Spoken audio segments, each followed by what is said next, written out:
सतनाम वाहिगुरु साहिब जीओ।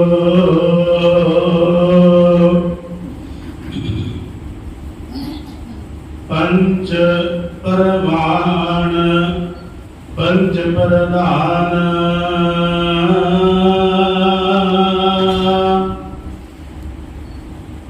पंचे पावह दर के मान।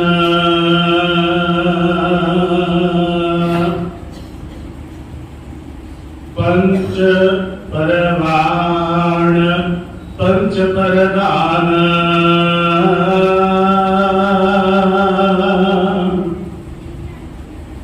पंचे पावह दर के मान।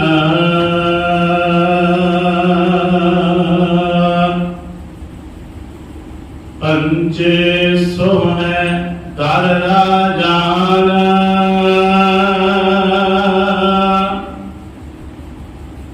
पंचा का गुर एक ध्यान।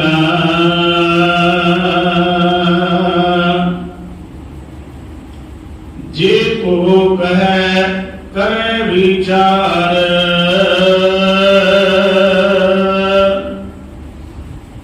करते कह करण नाही सुमार।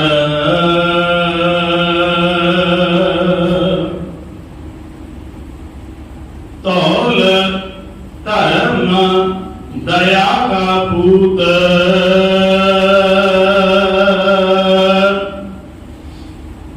संतोख थाप रखिया जिन सूद। जे को बुझे होवे सचियार तब ले ऊपर केता पार।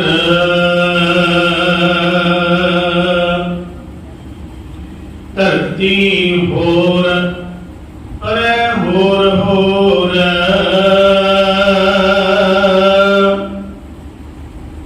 तिसते पार तले कमण जोर।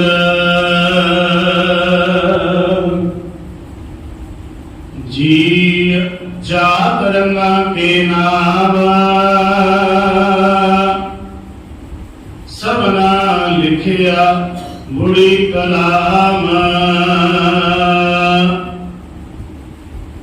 यो लिखा लिख जाने कोई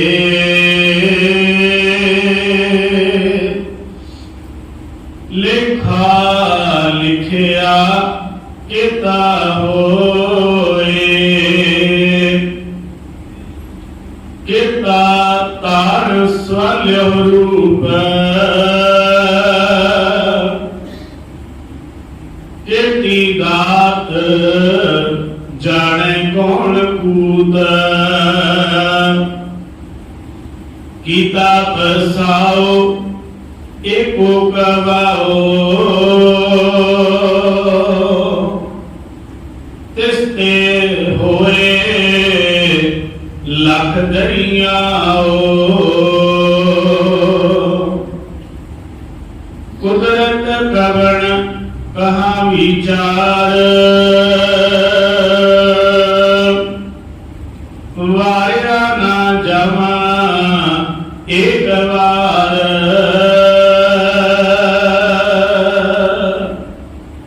जो तुद भावे साई परिकार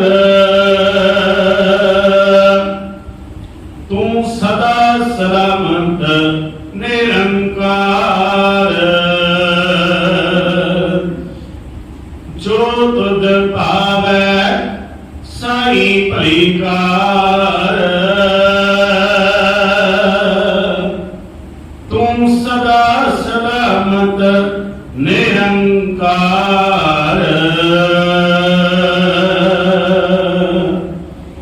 वाहिगुरु जी का खालसा वाहिगुरु जी की फतेह। परम अति सम्मानयोग जुगो जुग अटल चवर छतर तख्त दे मालक हाजरा हजूर जाहरा जहूर सर्व कला भरपूर धन श्री गुरु ग्रंथ साहिब जी की पावन पवित्र हजूरी अंदर सवाएमान हुए बैठे सत संगी जनों बड़े भागां द्वारा सत संगत दीयां मुल घड़ियां प्राप्त होईयां हन। प्रेम भावना सहित आप जी ने सिमरन विच हाजरियां लगवाइयां हन। सो आओ संध्या वेले दे दीवानां दे अंदर जो धन श्री गुरु ग्रंथ साहिब जी की पावन गुरबाणी का लड़ीवार प्रकरण चल रहा है। धन श्री गुरु नानक साहिब पातशाह महाराज जी के पवित्र मुखारबिंद तो उचारण की जप बाणी दियां असी 15 पौड़ियां तक विचार जिहड़ी है सरवण कर चुके हाँ। सो आओ अज 16वीं पौड़ी दी विचार गुरु कृपा द्वारा आपां सरवण करनी है। धन श्री गुरु नानक साहिब पातशाह महाराज जी के पावन चरना ते नमस्कार करदिया गुरु बाबे तो असीस प्राप्त करिए कि पातशाह महाराज जी आपकी कृपालता करके अपनी इस पवित्र बाणी विच वरतो अते आप जी की इस अगमी बाणी दीयां विचारां आप ही सरवण करवा लो जी। आओ अदब सत्कार सहित सारी आप रचना पवित्र करते गुरु बख्शी फतेह प्रवान करिए। आखो जी वाहिगुरु जी का खालसा वाहिगुरु जी की फतेह। सत्कारयोग साध संगत जीओ, धन श्री गुरु ग्रंथ साहिब जी के अंदर ये जो पावन जप बाणी है जपजी साहिब दीयां आपां 15 पौड़ियां तक विचार सरवण की है। जिस विचार का अंश संक्षेप विच आप जी दे सामने रखिए कि एक ओंकार तो जदों गल आरंभ हुई परमात्मा एक है, फिर उस एक का पसारा दसिया गया कि वो सच है ते फिर उस सच तक पहुंचण का वसीला गुरु बाबे ने दसिया कि सचियारा हुई है कि कूड़ा टुटा पाल सचियार किवें बनना है। तो गुरु बाबे का एक उपदेश सी हुक्म रजाई चलना नानक लिखिया नाल। फिर ऐसे ही विचार दा धुरा सारा जपजी साहिब बन जाता है। जेकर मन चित ला के असी जपजी साहिब ध्यान दे नाल पढ़िए तो इन्हां 38 पौड़ियां दी विचार का विस्तार भी जपजी साहिब की बाणी के अंदर ही गुरु बाबे ने कर दिता है। जप बाणी की हर पौड़ी का विस्तार जपजी साहिब के अंदर ही मिल जाता है। सचियार के नाल जुड़न वास्ते पातशाह महाराज जी ने जिहड़ी सिख दे वास्ते कसवटी लाई जिहड़ी शर्त रखी उस ही हुक्म ते रजा नूं घुमा के चलना।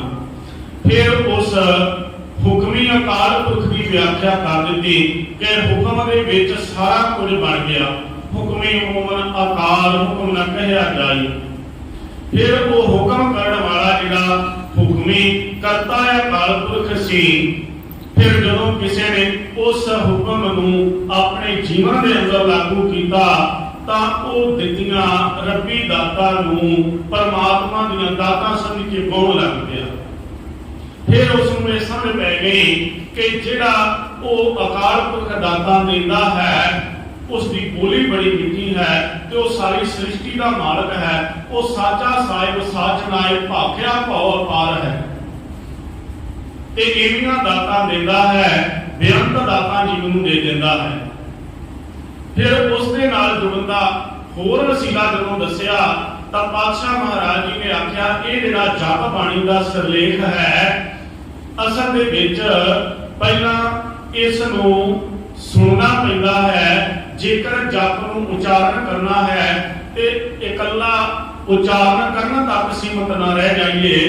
इस नूं सुनना इन्ने ध्यान दे नाल है, जिहड़ा इस नूं सुन लैंदा है उस दियां अवस्थावां दी फिर गल कर दित्ती।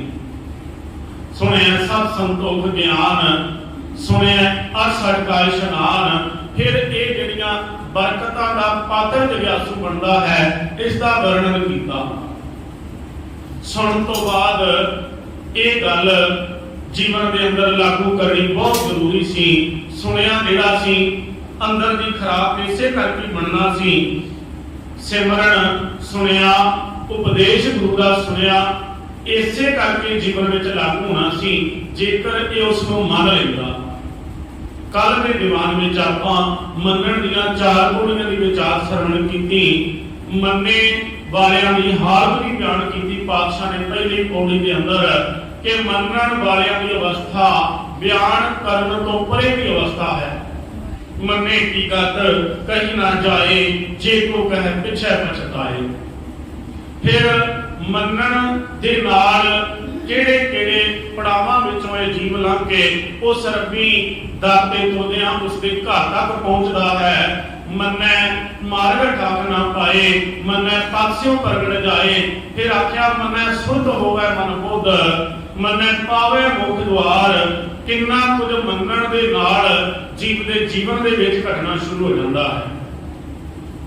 जपजी साहिब दी समुची विचार दे विद्वानां ने चार सिद्धांतक पक्ष जिहड़े हन बयान कीते गए हैं। अक्सर ही पहले दीवानां विच भी सांझ पाई है।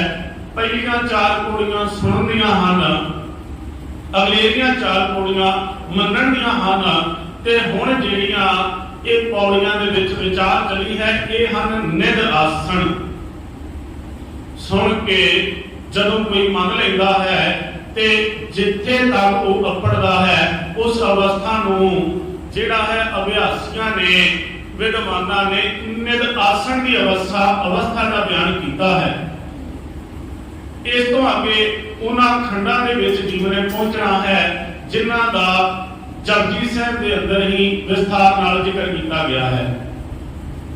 अज भी इस पौड़ी के विच धन गुरु नानक पातशाह महाराज कृपालता करते हैं। पंच परवान पंच प्रधान, पंच शब्द असल में गिनती के विच जिहड़ा पंज शब्द है सिख धर्म के नाल तां इहदा बहुता ज्यादा संबंध रहा है। जिवें मान लो साडे ककार भी पंज हैं, फिर इस तो अगे चलिए पंज प्यारे गुरु ने साडे हैं। फिर गुरु पातशाह महाराज ने जदों बाणी दे विच विकारां दा जिक्र कीता ते विकार भी पंज ही हैं। फिर जदों आत्मक गुणां दी गल चलदी है वो भी पंज गुण ही हैं। इस तरीके नाल जदों असीं अपने जीवन दे विच बहुता गुर इतिहास विच गुरु पातशाह दे जीवन विच पंज शब्द की बहुतात दे विच जिहड़ियां व्याख्या की गई है। पंच प्रमाण पंच प्रधान, पंच शब्द इत्थे गिनती का भी सूचक है ते पंच शब्द संस्कृत के पवच शब्द तो बनिया है। पवच का अर्थ है आ हथ पंजा जिस दियां पंज उंगलां हन। हुण पंज जिहड़े हन साडे आत्मक गुण भी हन। सत है, संतोख है, दया है, धर्म है, धीरज है, ये पंज गुण हैं। तब पातशाह महाराज जी ने आख्या है ते पंज ही साडे पंज तत्तां तो ये शरीर भी बनया है। असी गुरु तेग बहादुर साहब पातशाह महाराज जी का वो श्लोक जदों वाचदे हां, पांच तत्त को तन रचियो जानो चतर सुजान, के पंज तत्तां का ये शरीर बनया है।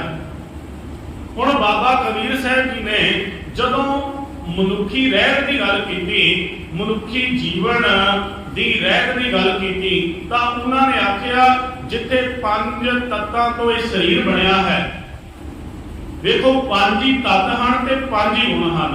शब्द है, स्पर्श है, रूप है, रस है ते गंध है, ये पंज गुण हन।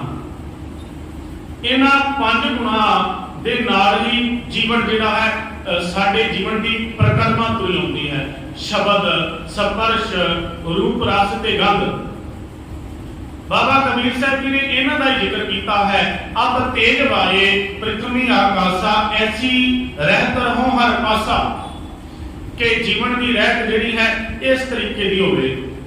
अब तेज वाए पृथ्वी आकाशा, जिवें मानो पंज तत्तां की रहत है, इवें दे ही पंज गुण जीवन के अंदर लाजमी धारण करने हैं। इसे ही शब्द का जे विस्तार वेखना होवे, इहदी विचार जाके जुड़ जाती है सुखमनी साहिब की एक अष्टपदी नाल। ਉਹਦੇ ਵਿੱਚ ਇਹਨਾਂ ਪੰਜ ਤੱਤਾਂ ਦੀ ਰਹਿਤ ਦਾ ਬਕਾਇਦਾ ਜ਼ਿਕਰ ਕੀਤਾ ਗਿਆ ਹੈ। मैं पहला अर्ज कर रहा कि अज की इस 16वीं पौड़ी की विचार हो सकता है सानू इसे दीवान अंदर संकोच नहीं पै जाए, क्योंकि ये पौड़ी जी है बहुत ज्यादा विस्तार मंगती है। खैर जेड़ा बाबा कबीर साहब जी ने जी जीवन की रहत की गल की तो गुरु अर्जन पातशाह महाराज उसका विस्तार सुखमनी साहिब विच कर देंगे। ब्रह्म ज्ञानी असीं शब्द वरतते ने हाँ, आम तौर पर जिहड़ा ब्रह्म ज्ञानी शब्द वरत्या जाता है धन गुरु अर्जन पातशाह महाराज जी ने तां उसदे प्रथाएं भी जिक्र किया सी। असल विच ब्रह्म ज्ञानी पुरख वो है जे ब्रह्म ज्ञानी की अवस्था नूं वेखना होवे तां पहलां आप ब्रह्म ज्ञानी की पदवी तक पढ़ना पैंदा है। जिन्नी देर तक किसी को ब्रह्म की सुझी नहीं, वो किसी के परथाए ये शब्द नहीं वरत सकता कि वो फलाना बंदा ब्रह्म ज्ञानी है। गुरु बाबे ने आख्या सी ब्रह्म ज्ञानी की गत ब्रह्म ज्ञानी जाना, तो ये एक मानो बुझारत सी साडे सामने। ब्रह्म ज्ञानी की गत जेकर ब्रह्म ज्ञानी जानता है तो सानू किवें पता लगे कि मनुख ब्रह्म ज्ञानी है। तो इसे पौड़ी का अष्टपदी का जदों विस्तार किया गया, पातशाह महाराज जी ने फिर उथे इन्हां पंज गुणां दा ही जिक्र किया। जदों असीं पढ़दे हां ब्रह्म ज्ञानी निर्मल ते निर्मला, जैसे मैल ना लागै जला। पानी का गुण की है? देखो ब्रह्म ज्ञानी का पहला गुण है उहदा जीवन पानी के गुण वर्गा होवे। पानी का की गुण है? पानी जिहड़ा है हर एक चीज की मैल उतारदा है, पर पानी कपड़े की मैल उतार देता है। हर चीज की मैल उतार के पानी फिर निर्मल का निर्मल रहता है। देखो पानी जिहड़ा है, पानी कभी भी गंदला नहीं हो सकता।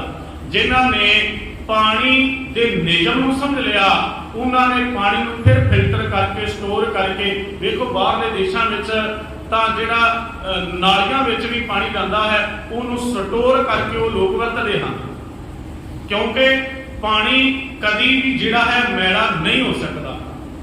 पानी दे निर्मल होने का सिद्धांत पानी दे उदों तक रहिंदा है जदों तक पानी का सोमा नहीं मुक जाता। पानी कभी भी मैला नहीं हुंदा। पातशाह महाराज जी ने आख्या जिवें मानो पानी कपड़े दी मैल उतार के मैला नहीं पासदा, इसे तरह जिहड़ा ब्रह्म ज्ञानी हुंदा है उहदे अंदर पहला एक गुण पाया जाता है कि वो अपने कोल रहन वाले जग्यासुआं दे, अपने कोल होने वालियां दे विकारां दी मैल उतार दिंदा है, पर उस मैल नूं उतार के अपने जीवन विच कदी भी मैलापन नहीं लाउंदा। ब्रह्म ज्ञानी होरां दे जीवन की मैल कट के वकार कट के अपना जीवन कभी मैला नहीं करता। ਉਹਦਾ जीवन उस पानी के वांगू निर्मल रहिंदा है, जिहड़ा पानी अंत तक निर्मल रहिंदा है। ब्रह्म ज्ञानी निर्मल ते निर्मला, जैसे मैल न लगे जला। ब्रह्म ज्ञानी एक उपरयास, ब्रह्म ज्ञानी एक उपरयास, जैसे धारी उपरे आकाश। जिवें आकाश का गुण है, मानो धरती दे जिथे भी कोने तक जाइए उथे जिथों तक भी धरती खत्म नहीं हो जाती। देखो धरती का प्लैनेट खत्म नहीं हो जाता है, तो धरती के प्लैनेट तो अगे भी जिहड़ा ब्रह्मांड का सारा खत्म नहीं हो जाता। असी इस धरती का अंत पा लईए, इस धरती इस प्लैनेट तो उड़ के दूजे ग्रह तक भी मनुख चला गया है, पर ब्रह्मांड का सारा कभी खत्म नहीं होता। ਜਿਵੇਂ ਮੰਨੋ ਆਕਾਸ਼ ਜਿਹੜਾ ਹੈ ਉਹ ਹਰ ਪਾਸੇ ਹੀ ਵਰਤਦਾ ਹੈ, ਜਿੱਥੇ ਵੀ ਜਾਈਏ। ਇਸੇ ਤਰ੍ਹਾਂ ਬ੍ਰਹਮ ਗਿਆਨੀ ਦਾ ਜਿਹੜਾ ਜੀਵਨ ਹੈ ਨਾ, ਦੇਖੋ ਇਹੋ ਜਿਹਾ ਹੁੰਦਾ ਹੈ ਜਿਵੇਂ ਮੰਨੋ ਉਹ ਹਰ ਇੱਕ ਦੇ ਕੋਲ ਇੱਕੋ ਜਿਹਾ ਭਾਸਦਾ ਹੈ, ਹਰ ਇੱਕ ਦੇ ਨਾਲ ਬਰਾਬਰਤਾ ਰੱਖਦਾ ਹੈ। ਹਰ ਇੱਕ ਚਾਹੇ ਅਮੀਰ ਹੋਵੇ ਚਾਹੇ ਗਰੀਬ ਹੋਵੇ, ਹਰ ਇੱਕ ਦੇ ਨਾਲ ਇੱਕੋ ਜਿਹਾ ਵਿਹਾਰ ਕਰਦਾ ਹੈ। ब्रह्म ज्ञानी एक ऊपर आस जैसे धर ऊपर आकाश, ब्रह्म ज्ञानी कह मित्र सत्र समान, ब्रह्म ज्ञानी कह नाही मेहमान। पातशाह महाराज जी ने इन्हां पंज गुणां दा जदों जिक्र कीता, कहण लगे जिवें मानो पवन दा गुण है, हवा दा गुण है। हवा देखो जिहड़ी कुदरती तौर ते हवा चलदी है, ਉਹ एक बादशाह की अटारी ਵਿੱਚੋਂ ਵੀ ਲੰਘ ਕੇ ਉਹੀ ਹਵਾ ਜਾਂਦੀ ਹੈ ਤੇ ਉਹੀ ਹਵਾ ਜਿਹੜੀ ਹੈ ਝੁੱਗੀ ਝੋਪੜੀ ਦੇ ਵਿੱਚੋਂ ਵੀ ਉਹੀ ਗੁਜ਼ਰਦੀ ਹੈ। ਪਵਨ ਨੇ ਹਵਾ ਨੇ ਕਦੀ ਇਹ ਵਿਤਕਰਾ ਥੋੜੀ ਕੀਤਾ ਕਿ ਅੱਜ ਮੈਂ ਅਮੀਰ ਦੀ ਅਟਾਰੀ ਦੇ ਵਿੱਚ ਹੀ ਹਵਾ ਦੇਣੀ ਹੈ। ਉਹ ਪਵਨ ਜਿਹੜੀ ਹੈ ਵੇਖੋ ਜਿਹੜੀ ਕਿਸੇ ਬਾਦਸ਼ਾਹ ਦੇ ਕਿਲਿਆਂ ਤੱਕ ਜਾਂਦੀ ਹੈ, ਉਹੀ ਪਵਨ ਜਿਹੜੀ ਹੈ ਹਰ ਇੱਕ ਮਨੁੱਖ ਦੇ ਵਾਸਤੇ ਉਨਾ ਹੀ ਬਰਾਬਰਤਾ ਰੱਖਦੀ ਹੈ। मनुखी शरीर के अंदर भी तो इस पवन का पंजवां तत्त है, जिवें अग का गुण है। देखो अग जिहड़ी है अमीर के चुल्हे विच भी बाली जाती है तो गरीब भी उसे अग नूं वरतदा है। इसे तरह ब्रह्म ज्ञानी के अंदर धरती वर्गा भी गुण पाया जाता है।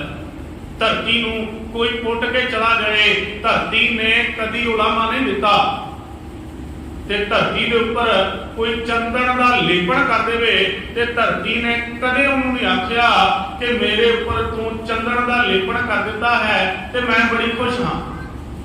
धरती दे अंदर बड़ियां खोजा करने वाले धरती नूं पुटदे ने, बड़ा बड़ा कचरा बड़े बड़े नाले धरती के अंदर सट्टे जा रहे हैं, धरती नूं प्रदूषित किया जा रहा है। पर धरती के अंदर जिहड़ा है शीतलता का गुण है। ब्रह्म ज्ञानी का जीवन उस धरती वर्गा होता है।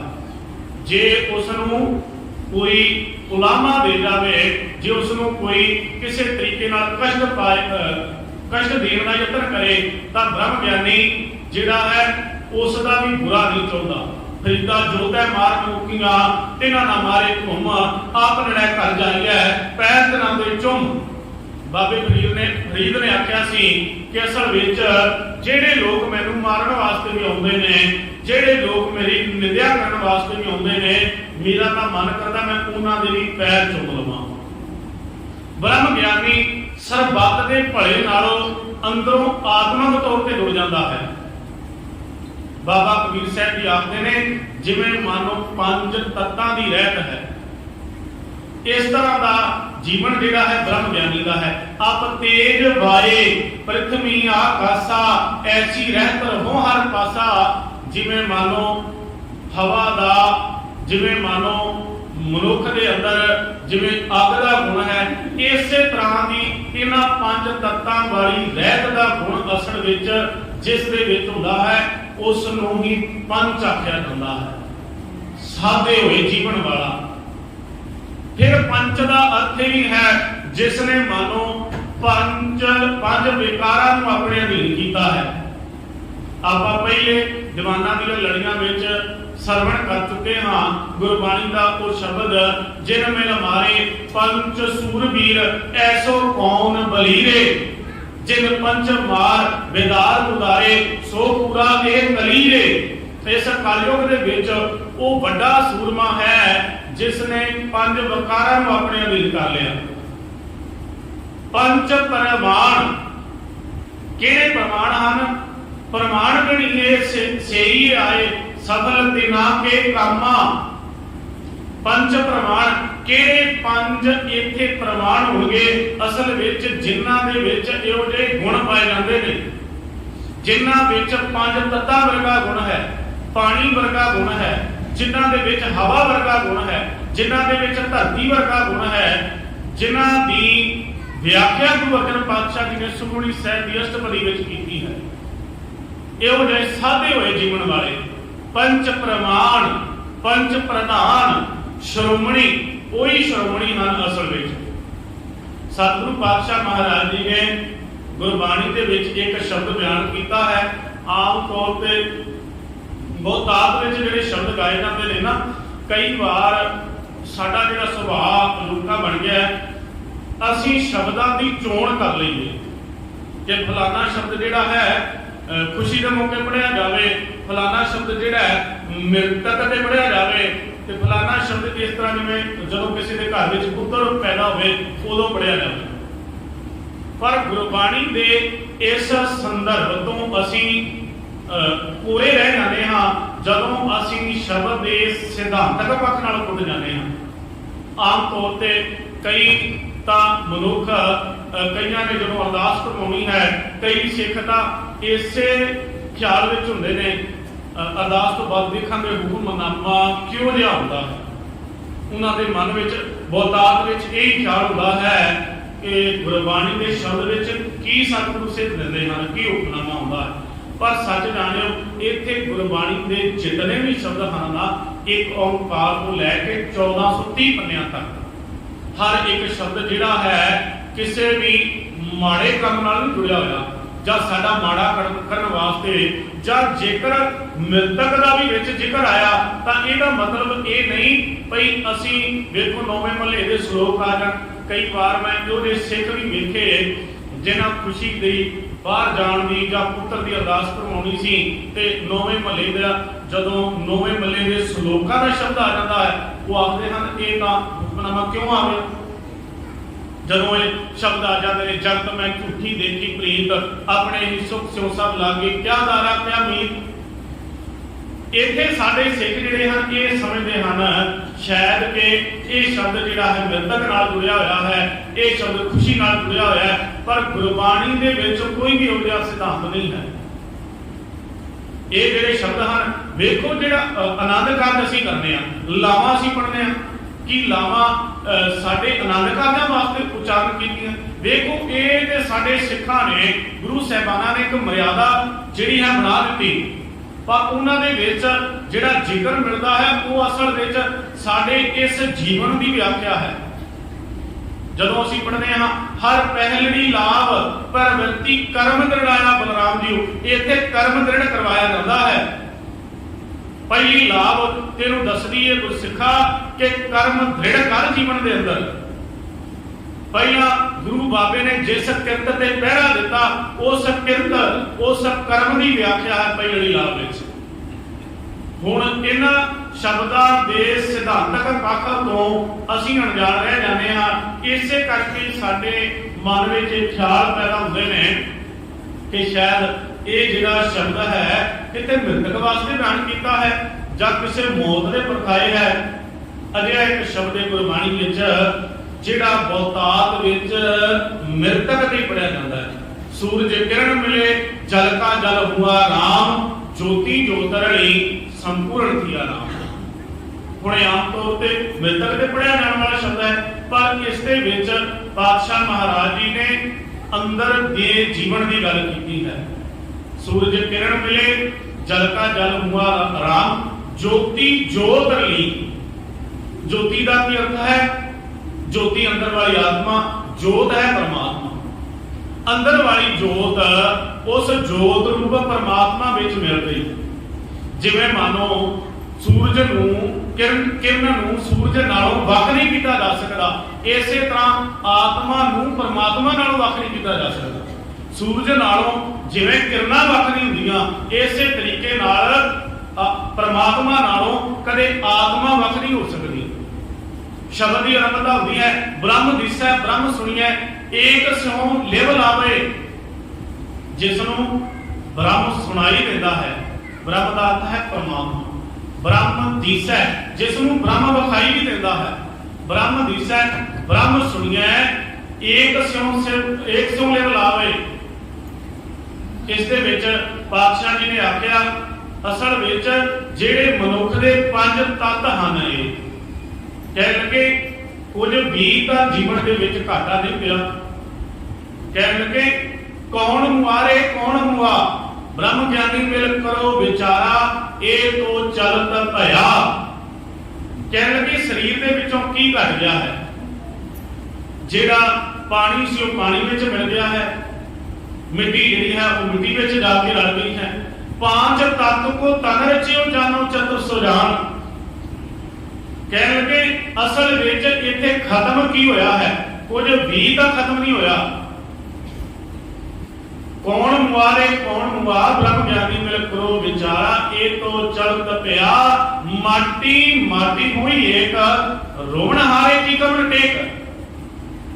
मिट्टी जी है वो मिट्टी दे विच समा गई है, माटी माटी हुई है। जिस मिट्टी तो शरीर बनया सी, देखो पंज तत्तां तो शरीर बनया, ते जिस दिन खत्म हुंदा है, जिस दिन अग विच सड़दा है, उस दिन पंज तत्त जिहड़े ने आपे ही उन्हां पंजां तत्तां विच समा जांदे ने। ये शरीर दी मिट्टी जिहड़ी है वो सड़ के सवा दे राहीं मिट्टी विच रल जांदी है, पानी अपनी अंश विच जा रहा है, अंदर दी जिहड़ी जोत रूप आत्मा है वो परमात्मा विच जा रलदी है।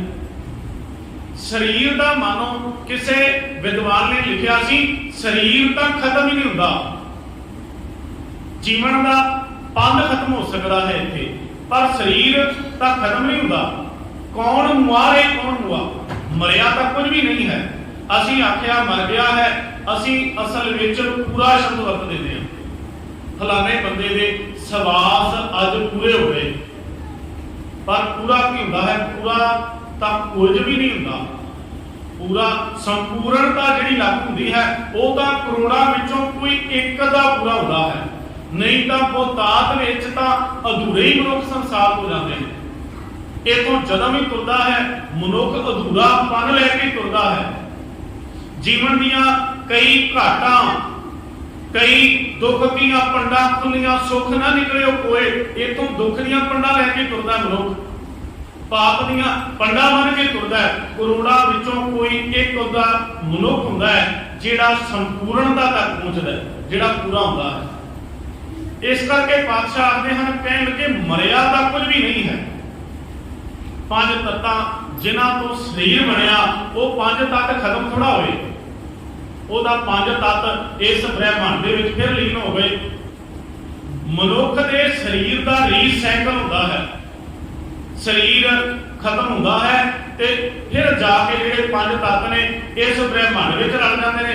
ਵੇਖੋ ਮਿੱਟੀ ਮਿੱਟੀ ਵਿੱਚ ਜਾ ਰਲਦੀ ਏ, ਉਹ ਮਿੱਟੀ ਦੇ ਨਾਲ ਕਿੰਨਾ ਕੁਝ ਉਪਜਦਾ ਹੈ, ਕਿਤੇ ਉਸੇ ਮਿੱਟੀ ਤੋਂ ਦਰਖਤ ਬਣਦਾ ਹੈ, ਉਸ ਦਰਖਤ ਤੋਂ ਫਲ ਬਣਦਾ ਹੈ, फिर इस तरह वो वनस्पति जिहड़ी है वेखो फिर जीवां तक पहुंचती है। इस सृष्टि का जिहड़ा चक्कर है वो रीसाइकल भी तुरया हुंदा है। कौन मुआरे कौन मुआ ब्रह्म ज्ञानी मिल करो विचारा, ये तो चलत पिया माटी माटी होनी एक रोवण हारे की कमन टेक। तू किस नूं रो रहा है, इत्थों कुछ कदे खत्म नहीं हुंदा। ते जिस दुर्द दी पातशाह जी ने गल कीती, कहण लगे असल विच ये अंदर वाली ज्योति जिहड़ी है उस जोत रूप परमात्मा विच मिल गई।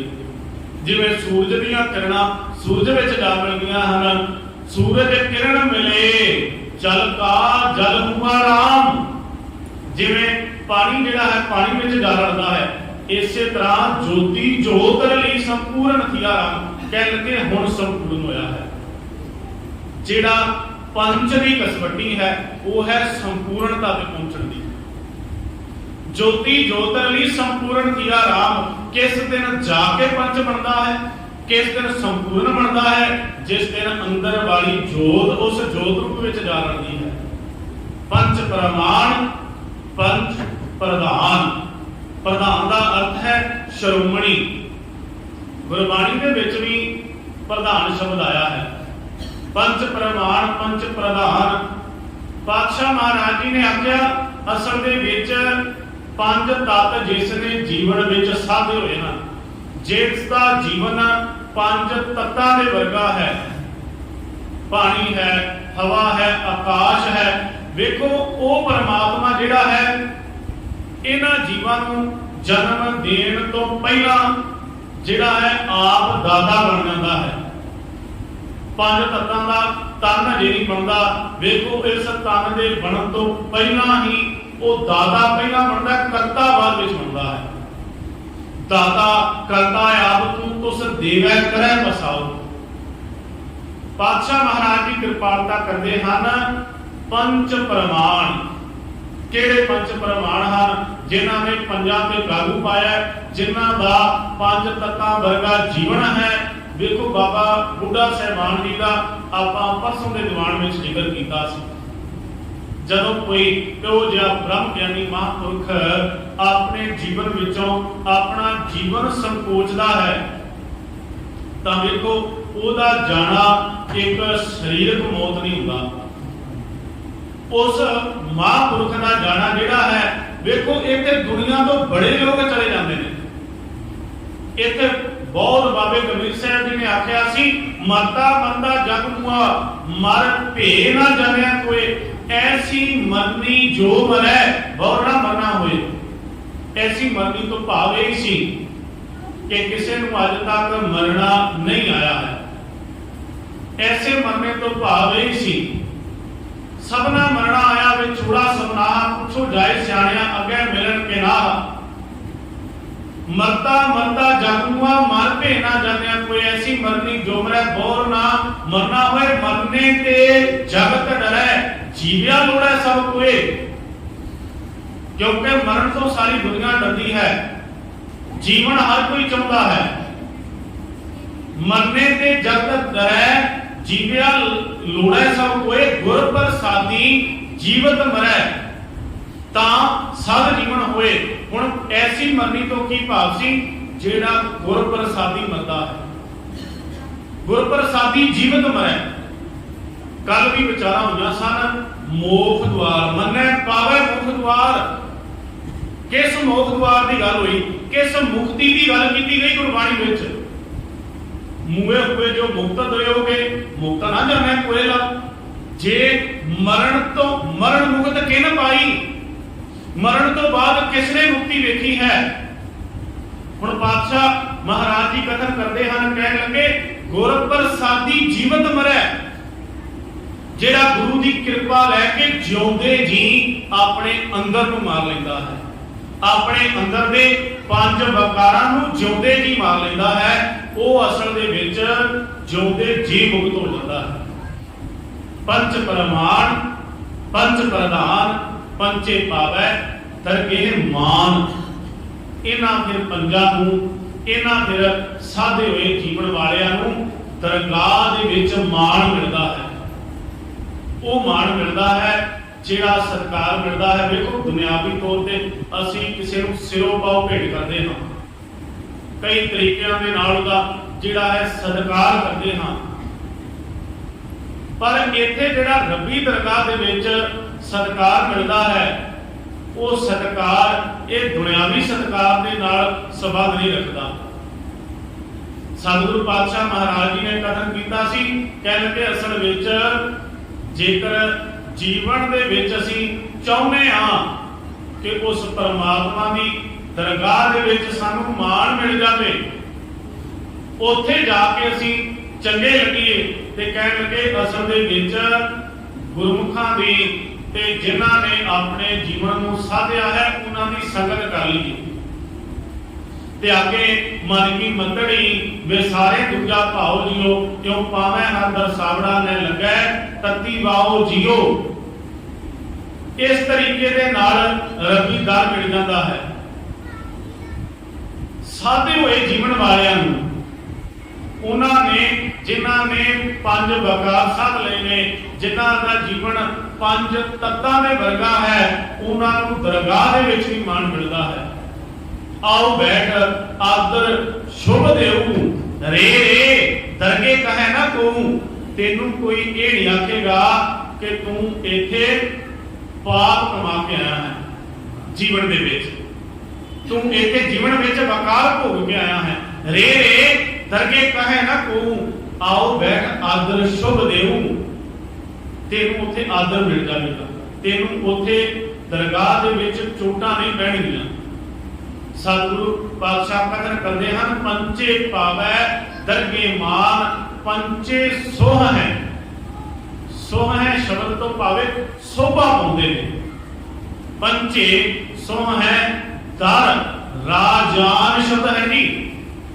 ਇਹਨੂੰ ਰਜਾਲ नहीं पढ़ना, रारे ਨੂੰ ਕੰਨਾ ਲੱਗਾ ਹੋਇਆ है, नन्ने ਨੂੰ ਔਂਕੜ ਲੱਗਾ ਹੋਇਆ है, जिस ਦਾ अर्थ है एक वचन। राजियां वांगू शोभा पाਉਂਦੇ ਹਨ, पर असल ਵਿੱਚ ਜੇ ਆਪਾਂ ਜੀਵਨ ਦੇ ਵਿੱਚ इतिहास ਵਿੱਚ पढ़ीए ਤਾਂ ਇੱਥੇ किस राजे की गल की गई है? पंचे सोहै दा राजा। इस ते जेकर असीं लोक के विचार करिए कि राजियां नूं शोभा मिलती है, प्यारो जिस दिन जार्ज पंचम आया पंजाब दे विच, महापुरख बाबा अतर सिंह जी मस्तू आए सन। हुण जार्ज पंचम जदों आया तां सिखां ने उस वक्त ने आख्या कि पातशाह जी माफ करना, महापुरखां ने आख्या बाबा जी जार्ज पंचम आया है। वो जार्ज पंचम ने महापुरखां दे बारे बहुत सुनिया होया सी, उन्हें आख्या मैं भी दर्शन करने ने महापुरखां दे। ते उसने जार्ज पंचम ने एक होर अपने मन की गल कही सी, उन्हें आख्या सी कि मैं श्री गुरु ग्रंथ साहिब जी के भी दीदार करने ने। मैं दुनिया दियां सारियां धार्मिक पुस्तकां जिहड़ियां ने वेखियां ने पढ़ियां ते मैं गुरु ग्रंथ साहिब जी के बारे भी सुनिया है, ते मैं चाहुंदा भई गुरु ग्रंथ साहिब जी के मैं दर्शन कर सकां। तां उस वक्त महापुरख बाबा अतर सिंह जी मस्तूआणे वालियां ने आख्या सी, कहण लगे असल विच जे तूं गुरु ग्रंथ साहिब जी के दीदार करने चाहुंदा है तां कहण लगे इस तरह गुरु पातशाह महाराज जी दीदार नहीं देंदे जिवें तूं समझी बैठा है। ये किसी धार्मिक धर्म की तौहीन नहीं सी कि जिस तरीके दे नाल वेखो जदों गीता नूं भी लिजाया जाता है ਤਾਂ ਉਹ ਵੀ ਜਿਹੜਾ ਹੈ ਕੱਪੜੇ ਵਿੱਚ ਲਪੇਟ ਕੇ ਭਾਵੇਂ ਉਹ ਸਤਿਕਾਰਤ ਗ੍ਰੰਥ ਨੇ ਪਰ ਉਹਨਾਂ ਉੱਤੇ ਇਹ ਮਰਿਆਦਾ ਨਹੀਂ ਲਾਗੂ ਕੀਤੀ ਗਈ। ਬਾਈਬਲ ਕੁਰਾਨ ਨੂੰ ਹੱਥ ਵਿੱਚ ਪਕੜ ਲਿਆ ਜਾਂਦਾ ਹੈ, ਪਰ ਜਦੋਂ ਸ੍ਰੀ ਗੁਰੂ ਗ੍ਰੰਥ ਸਾਹਿਬ ਜੀ ਦਾ ਸਰੂਪ ਜਾਂਦਾ ਹੈ ਤਾਂ ਅਸੀਂ ਆਖਦੇ ਪਹਿਲਾਂ 5 ਸਿੱਖ ਹੋਣ ਤਿਆਰ ਹੋ, ਫਿਰ ਗੁਰੂ ਗ੍ਰੰਥ ਸਾਹਿਬ ਜੀ ਦਾ ਸਰੂਪ ਲਿਜਾਉਣ ਦੇ ਤੁਸੀਂ ਹੱਕਦਾਰ ਹੋ। ਆਮ ਤੌਰ ਤੇ ਇਸ ਤਰੀਕੇ ਦੇ ਨਾਲ ਗੁਰੂ ਗ੍ਰੰਥ ਸਾਹਿਬ ਜੀ ਦਾ ਸਰੂਪ ਨਹੀਂ ਲਿਜਾਇਆ ਜਾਂਦਾ। बाबा अतर सिंह जी ने आख्या, कहने लगे 5 सिख होण ते असल विच हाथी शिंगारिया होवे कि उस हाथी ते गुरु ग्रंथ साहिब जी का स्वरूप जिहड़ा है सुभा पाउंदा जावे, फिर तैनूं दीदार हो सकदे ने गुरु ग्रंथ साहिब जी। इहो जिहा प्रबंध कीता गया। तां उस वक्त वेखो जार्ज पंचम अंग्रेजां दे राज वेले वेखो किसे दुनियावी राजे दे पक्ष विच महापुरखां ने ਉਹਦੀ ਉਸਤਤ ਦੇ ਵਿੱਚ ਕੋਈ ਵੀ ਸ਼ਬਦ ਨਹੀਂ ਗਾਵਿਆ। ਉਸ ਵਕਤ ਇਤਿਹਾਸ ਵਿੱਚ ਲਿਖਿਆ ਹੈ, ਸਿੱਖਾਂ ਨੇ ਕਹਿਣ ਲੱਗੇ ਜਾਰਜ ਪੰਚਮ ਪਿੱਛੇ ਆ ਰਿਹਾ ਸੀ ਤੇ ਗੁਰੂ ਗ੍ਰੰਥ ਸਾਹਿਬ ਜੀ ਦੀ ਤਾਬਿਆ ਦੇ ਉੱਤੇ ਬਾਬਾ ਅਤਰ ਸਿੰਘ ਜੀ ਇਹ ਧਾਰਨਾ ਪੜ੍ਹਦੇ ਜਾ ਰਹੇ ਸਨ, ਕੋ ਹਰ ਸਮਾਨ ਨਹੀਂ ਰਾਜਾ, ਇਹ ਭੂਪਤ ਸਭ ਦਿਵਸ ਚਾਰ ਕੇ ਝੂਠੇ ਕਰਨ ਦੇ ਵਾਜਾ। रब वर्गा कोई राजा नहीं। इत्थे जिस राजान की गल की गई वो राजियां की गल नहीं। जिहड़ा नन्ने दे थल्ले लगा औंकड़ है ना, आम तौर पर जदों असीं गुरबाणी का पाठ करने ते असीं आखदे हां भई ये औंकड़ क्यों लगा है। एक सा शब्द है, सच्चे नूं करना हा सा, हा औंकड़ तो मुक्ता है। उत्थे सा जिथे औंकड़ तो मुक्ता है, सा दा अर्थ जिहड़े सा चल रहे हैं औंकड़ तो मुक्ता, जिथे औंकड़ आ जाएगा ਉਹਦੇ ਤੋਂ ਭਾਵੇਂ ਸ਼ਾਹ ਜਿਹੜਾ ਕੋਈ ਸ਼ਾਹ ਹੈ ਇੱਕ ਵਚਨ, ਔਂਕੜ ਇੱਕ ਵਚਨ ਦਾ ਲਖਾਇਕ ਹੈ। ਗੁਰਬਾਣੀ ਦੀ ਏਕਕ ਸਿਹਾਰੀ ਕੰਨਾ ਲਗਾ ਮਾਤਰਾ ਵਿਚਾਰਨ ਵਾਲੀਆਂ ਹਨ। ਇਹ ਨਹੀਂ ਭਈ ਗੁਰੂ ਪਾਤਸ਼ਾਹ ਹੁਣ ਜਿਹੜਾ ਇਹ ਰਜਾਨ ਸ਼ਬਦ ਹੈ ਨਾ, ਇਹਨੂੰ ਤੁਸੀਂ ਉੱਥੇ ਜਾ ਕੇ ਪੜ੍ਹ ਲਿਆ ਜੀ ਜਿੱਥੇ ਆਖਿਆ ਜਾਂਦਾ ਸੋ ਕਿਉਂ ਮੰਦਾ ਆਖੀਏ ਜਿਤ ਜੰਮਿਆ ਰਾਜਾਨ, ਉੱਥੇ ਨੰਨਾ ਔਂਕੜ ਤੋਂ ਮੁਕਤਾ ਹੋਵੇ। ध्यान दे के पढ़िया जी, सो क्यों मंदा आखिए जित जम्मै राजान, भाव उसनूं माड़ा क्यों कहिए जेड़ी राजियां नूं जन्म देती। राजान बहुवचन आ गया, औंकड़ तो मुक्ता हो गया। जित जम्मै राजान, इत्थे राजान नूं औंकड़ लगा है। राजान दा अर्थ जेड़ा राजा है। पंचे सोहै धर राजान, पंजे किथे शोभा पाउंदे ने उस राजे के दरबार विच, किहड़ा जेड़ा अकाल पुरख परमात्मा है। इत्थे नहीं भई राजे शोभा पाउंदे ने, मुहताज विच इहदे जदों अर्थ कीते गए तां यही कीते गए कि 5 जिहड़े ने सादे होए जीवन वाले वो राजियां वांग शोभा पाउंदे ने, पर नहीं पंजे जिहड़े ने उस राजे के दरबार में सुबह पाते ने जिहड़ा वो राजा है जिसके बारे गुरबाणी में बयान मिलता है, को हर समान नहीं राजा, रब वर्गा कोई राजा नहीं, को हर समान नहीं राजा, एक भूपत सब दिवस चार के झूठे करत दे वाजा, पंजे साधे हुए जीवन वाले ये पंच ये संत ये ब्रह्म ज्ञानी महापुरख उत्थे शोभा पाउंदे ने जिथे उस सच्चे राजे का दरबार है। अकाल पुरख पंचे सो है दर राजान, पंचां का गुर एक ध्यान, गुर दे राजे नूं औंकड़ लगा होया है, पंजां दा इन्हां ब्रह्म ज्ञानियां दा इन्हां साधे हुए जीवन वालियां दा अपने एक गुरु दे उपर अपने गुरु की सिक्ख्या के उपर ध्यान टिकिया हुंदा है।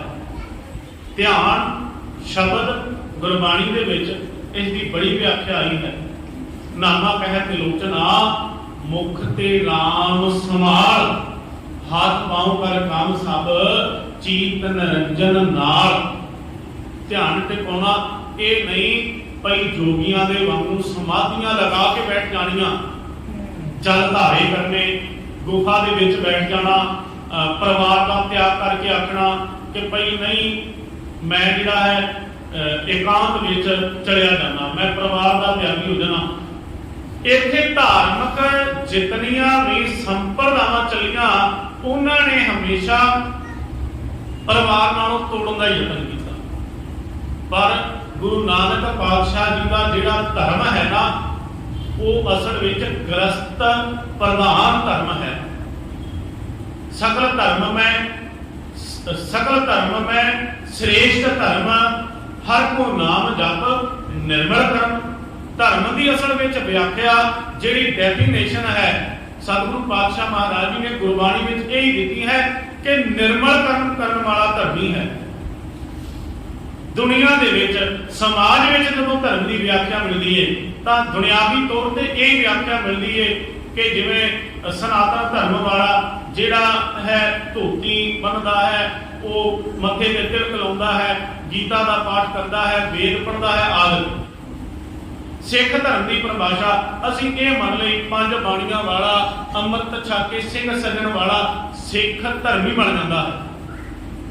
धर्म शब्द जिहड़ा है किसी फिरके दे नाल नहीं जुड़िया होया। धर्म शब्द ना तो हिंदू धर्म नाल संबंधित है, धर्म शब्द ना इस्लाम के नाल संबंधित है। गुरु बाबे का जिहड़ा धर्म है वो धर्म है निर्मल कर्म। वो कर्म करना जिस कर्म के नाल किसी नूं नुकसान ना होवे। सकल धर्म में श्रेष्ठ धर्म हर को नाम जप निर्मल कर्म। पंचा का गुर एक ध्यान, एक विच ध्यान जोड़ना। ते ध्यान की व्याख्या गुरबाणी में आई है, कहने कि ध्यान असी काम करदे हां उस परमात्मा दे विच अपना ध्यान जोड़ सकते हैं। ध्यान गुरु दे विच जोड़ना, शब्द विच जोड़ना, परमात्मा विच जोड़ना, सिमरन दे विच ध्यान जोड़ना। असल दे विच इहदा मतलब ये नहीं कि इकल्ला मनुख ने सारा कुछ त्याग के ते परमात्मा वाले पासे तुर पैना है। साडे ਕੰਮਾਂ ਦੇ ਵਿੱਚੋਂ ਜਿਹੜਾ ਹੈ परमात्मा दिसे। ਜਦੋਂ कोई निर्मल कर्म करता है ਤਾਂ ਉਹਦੇ ਕੰਮਾਂ ਦੇ ਵਿੱਚੋਂ ਜਿਹੜਾ ਹੈ ਰੱਬ ਵਿਖਾਈ ਦੇਣ ਲੱਗ ਪੈਂਦਾ ਹੈ। ਸੋ ਆਪ ਜੀ ਨੇ ਜਦੋਂ ਜਿਨ੍ਹਾਂ ਨੇ ਗੁਰੂ ਗ੍ਰੰਥ ਸਾਹਿਬ ਜੀ ਦੀ ਸੰਪਾਦਨਾ ਦੇ ਕਾਰਜ ਵਿੱਚ ਹਿੱਸਾ ਪਾਇਆ ਨਾ, ਤੇ ਪਿਆਰਿਓ ਉਸ ਵਕਤ ਜਦੋਂ ਭਾਈ ਗੁਰਦਾਸ ਜੀ ਨੇ ਬਾਣੀ ਜਿਹੜੀ ਹੈ ਲਿਖੀ ਤੇ ਭਾਈ ਬੰਨੋ ਜੀ ਕਲਮਾਂ ਘੜਨ ਦੀ ਸੇਵਾ ਕਰਦੇ ਸਨ। भाई मनो जी का देखो गुरु अर्जन पातशाह जी के कोलों जदों सिख आया सी ना तो उन्हें आख्या सी, कहने कि पातशाह महाराज तुसी जिहड़ा असल विच ईमानदार ब्रह्म ज्ञानी का जिहड़ा जीवन आख्या है कि जिहड़ा असल विच गुरमुख हुंदा है, गुरमुख दे जिहड़े तुसां गुणां दा जिक्र कीता है कि गुरमुख जिहड़ा है वो बड़ा ईमानदार हुंदा है, सच्चा हुंदा है, तो गुरु के आश्रित जीवन जिंदा है। ये व्याख्या ही कर दी है कि कोई गुरमुख हुंदा भी है जीवन में। तो उस सिख नूं गुरु अर्जन पातशाह जी ने आख्या सी, कहने लगे भाई बन्नों का घ्यो का कारखाना है, वो चलिया जाए। ਤੇ ਉਹ ਸਿੱਖ ਜਿਹੜਾ ਭਾਈ ਬੰਨੋ ਦੀ ਜਦੋਂ ਦੁਕਾਨ ਤੇ ਗਿਆ, ਭਾਈ ਬੰਨੋ ਹੁਣ ਘਿਓ ਵੇਚਣ ਦਾ ਕੰਮ ਕਰਦੇ ਸਨ, ਤਾਂ ਉਸ ਵਕਤ ਗੁਰੂ ਅਰਜਨ ਪਾਤਸ਼ਾਹ ਮਹਾਰਾਜ ਜੀ ਨੇ ਉਸ ਵਕਤ ਉਸ ਸਿੱਖ ਨੂੰ ਆਖਿਆ ਸੀ, ਕਹਿਣ ਲੱਗੇ ਭਾਈ ਬੰਨੋ ਨੂੰ ਜਾ ਕੇ ਆਖੀ ਕਿ ਮੈਨੂੰ ਗੁਰੂ ਅਰਜਨ ਪਾਤਸ਼ਾਹ ਜੀ ਨੇ ਭੇਜਿਆ।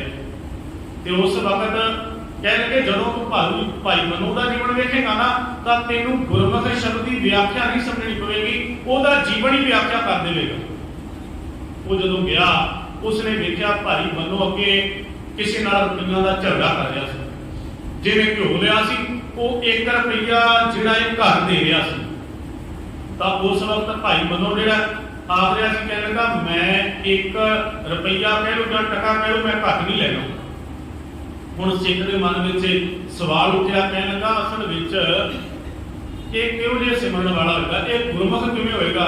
ਇਹ ਤਾਂ ਇੱਥੇ 1 ਟਕੇ ਰੁਪਈਏ ਵਾਸਤੇ ਝੰਡੀ ਜਾਂਦਾ ਹੈ, ਇਹਦਾ ਜੀਵਨ ਕਿੰਨਾ ਕੁ ਗੁਰਮੁਖ ਹੋਏਗਾ ਜਿਹੜਾ ਆਪ ਹੀ ਜੇ ਮਾਇਆ ਤੋਂ ਮੁਕਤ ਨਹੀਂ ਹੋਇਆ, ਜਿਹੜਾ ਰੁਪਈਆਂ ਦਾ ਝਗੜਾ ਪਾਈ ਬੈਠਾ, ਇਹ ਕਿੰਨਾ ਕੁ ਗੁਰਮੁਖ ਹੋਵੇਗਾ। ਤੇ ਇਹਨੇ ਜਾ ਕੇ ਜਦੋਂ ਉਹ ਆਪਣੇ ਕੰਮ ਤੋਂ ਵਿਹਲਾ ਹੋਇਆ ਨਾ, ਇਹਨੇ ਆਖਿਆ, ਕਹਿਣ ਲੱਗਾ ਮੈਨੂੰ ਗੁਰੂ ਅਰਜਨ ਪਾਤਸ਼ਾਹ ਜੀ ਨੇ ਭੇਜਿਆ ਤੇਰੇ ਕੋਲ। ਤੇ ਇਹਨੇ ਪਹਿਲਾਂ ਤਾਂ ਭਾਈ ਬੰਨੋ ਨੇ ਬੜਾ ਹੀ ਸਤਿਕਾਰ ਕੀਤਾ, ਚਰਨਾਂ ਨੂੰ ਹੱਥ ਲਾਇਆ, ਨਮਸਕਾਰ ਕੀਤੀ, ਮੱਥਾ ਟੇਕਿਆ, ਕਹਿਣ ਲੱਗਾ ਧੰਨੇ ਜਿਹੜਾ ਤੂੰ ਮੇਰੇ ਕੋਲ ਆਇਆ ਚੱਲ ਕੇ। ਉਸ ਵਕਤ ਉਸ ਸਿੱਖ ਨੇ ਆਖਿਆ ਭਾਈ ਬੰਨੋ ਨੇ, ਕਹਿਣ ਲੱਗਾ ਇਦਾਂ ਦੱਸ ਕਿ ਪਹਿਲਾਂ ਲੰਗਰ ਛਕੇਗਾ ਤੇ ਪਹਿਲਾਂ ਇਸ਼ਨਾਨ ਕਰੇਗਾ? ਦੂਰੋਂ ਆਇਆ ਪੈਦਲ ਚੱਲ। ਉਹਨੇ ਆਖਿਆ, ਕਹਿਣ ਲੱਗਾ ਪਰਖ ਤੇ ਕਰਕੇ ਵੇਖਾਂ। ਕਹਿਣ ਲੱਗਾ ਲੰਗਰ ਤਾਂ ਬਾਅਦ ਵਿੱਚ ਛਕ ਲਵਾਂਗੇ, ਪਹਿਲਾਂ ਇਦਾਂ ਕਰਦੇ ਆ, ਪਹਿਲਾਂ ਮੈਂ ਇਸ਼ਨਾਨ ਕਰਨਾ ਚਾਹੁੰਦਾ। ਉਸ ਵਕਤ ਭਾਈ ਬੰਨੋ ਨੇ ਆਖਿਆ ਚੱਲ। ਉਸ ਵਕਤ ਜਦੋਂ ਪਾਣੀ ਗਰਮ ਕਰਨ ਲੱਗਾ ਭਾਈ ਬੰਨੋ, ਤਾਂ ਇਹ ਸਿੱਖ ਨੇ ਆਖਿਆ, ਕਹਿਣ ਲੱਗੇ ਪਾਣੀ ਨਾਲ ਨਹੀਂ ਨਹਾਉਣਾ, ਘਿਓ ਨਾਲ ਨਹਾਉਣਾ ਮੈਂ। ਕਹਿਣ ਲੱਗਾ ਪਰਖ ਕਰਕੇ ਤੇ ਵੇਖਾਂ ਮਾਇਆ ਤੋਂ ਕਿੰਨਾ ਕੁ ਨਿਕਲੇ। ਗੁਰਮੁਖ ਤਾਂ ਕਹਿ ਦਿੱਤਾ ਪਾਤਸ਼ਾਹ ਨੇ ਕਿ ਜੇ ਗੁਰਮੁਖ ਦੇ ਜੀਵਨ ਦੀ ਵਿਆਖਿਆ ਵੇਖਣੀ ਹੈ, ਕਹਿਣ ਲੱਗਾ ਅੱਛਾ ਘਿਓ ਨਾਲ ਨਹਾਉਣਾ ਹੈ। ਭਾਈ ਬੰਨੋ ਨੇ ਘਿਓ ਦਾ ਪੀਪਾ ਕੱਢਿਆ ਤੇ ਪਹਿਲਾ ਪੀਪਾ ਇਹਦੇ ਪੈਰਾਂ ਤੇ ਰੋੜ ਦਿੱਤਾ, ਦੂਜਾ ਪੀਪਾ ਫੇਰ ਪਕੜਿਆ, ਇਸ ਤਰ੍ਹਾਂ ਕਈ ਪੀਪੇ ਰੋੜ ਦਿੱਤੇ। ਹੁਣ ਇਸ ਸਿੱਖ ਨੇ ਬਾਹੋਂ ਪਕੜ ਲਿਆ। ਕਹਿਣ ਲੱਗਾ ਮੈਨੂੰ ਇੱਕ ਗੱਲ ਦੱਸ ਕਿ ਉੱਥੇ ਦੁਕਾਨ ਤੇ ਇੱਕ ਟਕੇ ਦਾ ਰੋਲਾ ਭਾਈ ਬੈਠਾ ਸੀ, ਟਕਾ ਘੱਟ ਦੇ ਰਿਹਾ ਸੀ, ਇੱਥੇ ਘਿਓ ਦੇ ਪੀਪੇ ਰੋੜੀ ਜਾਣਾ, ਮੈਨੂੰ ਇਹ ਸਮਝ ਨਹੀਂ ਆਈ। ਉਸ ਵਕਤ ਭਾਈ ਬੰਨੋ ਨੇ ਆਖਿਆ, ਕਹਿਣ ਲੱਗਾ ਵੇਖ ਉਸੀ ਮੇਰਾ ਕਿੱਤਾ, ਤੇ ਜਿੱਥੇ ਮੇਰੇ ਕਿੱਤੇ ਦੀ ਗੱਲ ਆਉਂਦੀ ਹੈ ਨਾ ਕਰਮ ਦੀ, ਮੈਂ ਆਪਣੇ ਕਿੱਤੇ ਦੇ ਵਿੱਚ ਨਾ ਤਾਂ 1 ਰੁਪਈਆ ਕਿਸੇ ਤੋਂ ਵੱਧ ਲੈਣਾ ਤੇ ਨਾ ਕਿਸੇ ਨੂੰ 1 ਰੁਪਈਆ ਛੱਡਣਾ। ਉਹ ਹੈ ਮੇਰਾ ਕਿੱਤਾ ਤੇ ਮੈਂ ਉਸ ਦੇ ਵਿੱਚ ਇਮਾਨਦਾਰੀ ਰੱਖੀ, ਨਾ ਤਾਂ ਅਗਲੇ ਤੋਂ ਵੱਧ ਲੈਣਾ ਤੇ ਆਪਣਾ ਜਿਹੜਾ ਹੈ ਉਹ ਮੈਂ ਨਾ ਕਿਸੇ ਵੱਲ ਛੱਡਣਾ। ਹੁਣ ਆ ਜਿਹੜਾ ਇੱਥੇ ਤੂੰ ਵੇਖ ਰਿਹਾ, ਆ ਇਹ ਮੇਰੇ ਗੁਰੂ ਦਾ ਹੁਕਮ।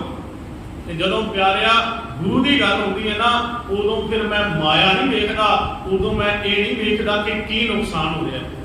ਜਿੱਥੇ ਗੁਰੂ ਦੀ ਗੱਲ ਹੁੰਦੀ ਹੈ, ਜਿੱਥੇ ਸ਼ਰਧਾ ਦੀ ਗੱਲ ਹੁੰਦੀ ਹੈ, ਉੱਥੇ ਸਾਰਾ ਕੁਝ ਫੇਲ ਹੋ ਜਾਂਦਾ ਹੈ। ਤੂੰ ਆਇਆ ਮੇਰੇ ਗੁਰੂ ਦੇ ਹੁਕਮ ਦਾ ਵਾਧਾ, ਤੇ ਮੇਰੇ ਗੁਰੂ ਦਾ ਹੁਕਮ ਜਿੱਥੇ ਹੋਵੇ ਨਾ, ਉੱਥੇ ਮੈਂ ਸਾਰਾ ਕੁਝ ਵਾਰ ਦੇਣਾ। ਆ ਘਿਓ ਤਾਂ ਮਾਮੂਲੀ ਜਿਹੀ ਚੀਜ਼ ਏ। ਹੁਣ ਇੱਥੇ ਉਹ ਸਿੱਖ ਨੇ ਹੱਥ ਜੋੜ ਲਏ, ਕਹਿਣ ਲੱਗਾ ਮੈਂ ਇਹ ਤਾਂ ਸਮਝਣ ਆਇਆ ਸੀ ਭਾਈ ਬੰਨੋ ਤੂੰ ਵਾਕਿਆ ਹੀ ਗੁਰਮੁਖ ਹੈ, ਤੂੰ ਵਾਕਿਆ ਹੀ ਗੁਰੂ ਦੇ ਨਾਲ ਜੁੜਿਆ ਰਿਹਾ ਹੈ। ਕਹਿਣ ਤੋਂ ਅਰਥ ਹੈ ਸਾਡੇ ਕੰਮਾਂ ਦੇ ਵਿੱਚੋਂ ਧਿਆਨ ਦੀ ਵਿਆਖਿਆ ਹੋ ਜਾਂਦੀ ਹੈ, ਸਾਡੇ ਕੰਮਾਂ ਦੇ ਵਿੱਚੋਂ ਧਰਮ ਵਿਖਾਈ ਦੇਣ ਲੱਗਦਾ ਹੈ। ਜਦੋਂ ਅਸੀਂ ਸਕਲ ਧਰਮ ਮੈਂ ਸ੍ਰੇਸ਼ਟ ਧਰਮ ਹਰ ਕੋ ਨਾਮ ਜਪ ਨਿਰਮਲ ਕਰਮ, ਨਿਰਮਲ ਕਰਮ ਕੀ ਹੈ? ਸਾਡੇ ਜੀਵਨ ਦੇ ਕਰਮਾਂ ਵਿੱਚੋਂ ਧਰਮ ਦੀਆਂ ਝਲਕਾਂ ਪੈਣ ਲੱਗ ਪੈਣ। ਪੰਚਾ ਕਾ ਗੁਰ ਏਕ ਧਿਆਨ, ਇਹਨਾਂ ਸਾਧੇ ਹੋਏ ਜੀਵਨ ਵਾਲਿਆਂ ਦਾ ਇੱਕ ਪਰਮਾਤਮਾ ਦੇ ਉੱਪਰ ਧਿਆਨ ਟਿਕਿਆ ਹੋਵੇ, ਉਸ ਇੱਕ ਤੋਂ ਬਿਨਾ ਕਿਸੇ ਵੀ ਦੂਜੇ ਦੇ ਨਾਲ ਚਿੱਤ ਨਹੀਂ ਜੁੜਿਆ ਹੁੰਦਾ। ਪੰਜ ਪ੍ਰਮਾਣ ਪੰਜ ਪ੍ਰਧਾਨ ਪੰਚੇ ਪਾਵੈ ਦਰਗੇ ਮਾਨ। ਸਤਿਗੁਰੂ ਧੰਨ ਗੁਰੂ ਨਾਨਕ ਪਾਤਸ਼ਾਹ ਮਹਾਰਾਜ ਜੀ ਨੇ ਇਸ ਪੌੜੀ ਵਿੱਚ ਜਿਹੜੇ ਉਸ ਰੱਬੀ ਦਰ ਤੱਕ ਪਹੁੰਚੇ ਹੋਏ ਮਹਾਂਪੁਰਖ ਹਨ, ਇਹਨਾਂ ਦਾ ਜ਼ਿਕਰ ਅੱਗੇ ਜਾ ਕੇ ਵੀ ਸਾਨੂੰ ਅਗਲੇਰੀ ਪੌੜੀ ਜਦੋਂ ਚੱਲਣੀ ਹੈ, ਰਾਤੀ ਰੁੱਤੀ ਤਿੰਦੀ ਵਾਰ ਪਵਨ ਪਾਣੀ ਅਗਨੀ ਪਾਤਾਲ, ਇਸ ਵਿੱਚ ਧਰਤੀ ਥਾਪ ਰੱਖੀ ਧਰਮਸ਼ਾਲ, ਇਸ ਵਿੱਚ ਜੀ ਜੁੜ ਕੇ ਰੰਗ ਦਿਲ ਕੇ ਨਾਮ ਅਨੇਕ ਅਨੰਤ ਕਰਮੀ ਕਰਮੀ ਹੋਏ ਵਿਚਾਰ ਸੱਚਾ, ਆਪ ਸੱਚਾ ਦਰਬਾਰ ਤਿੱਥੈ ਸੋਹਨ ਪੰਚ ਪ੍ਰਮਾਣ। ਉੱਥੇ ਜਾ ਕੇ ਦੀ ਵਿਆਖਿਆ ਜਿਹੜੀ ਵਿਸਥਾਰ ਨਾਲ ਹੋ ਜਾਣੀ ਹੈ। ਜਿਸ ਦਿਨ ਉਹ ਕੁੜੀ ਆਏ ਤਾਂ ਆਪਾਂ ਇਹਨਾਂ ਪੰਜ ਸ਼ਬਦ ਦੀ ਵਿਆਖਿਆ ਦਾ ਉੱਥੇ ਵਿਸਤਾਰ ਕਰਾਂਗੇ। ਕੱਲ ਨੂੰ ਇਸੇ ਕੁੜੀ ਦਾ ਪ੍ਰਕਰਣ ਆਪਾਂ ਰਹਿੰਦਾ ਪ੍ਰਕਰਣ ਦੀ ਵਿਚਾਰ ਜਿਹੜੀ ਮੁੜ ਤੋਂ ਆਰੰਭ ਕਰਾਂਗੇ।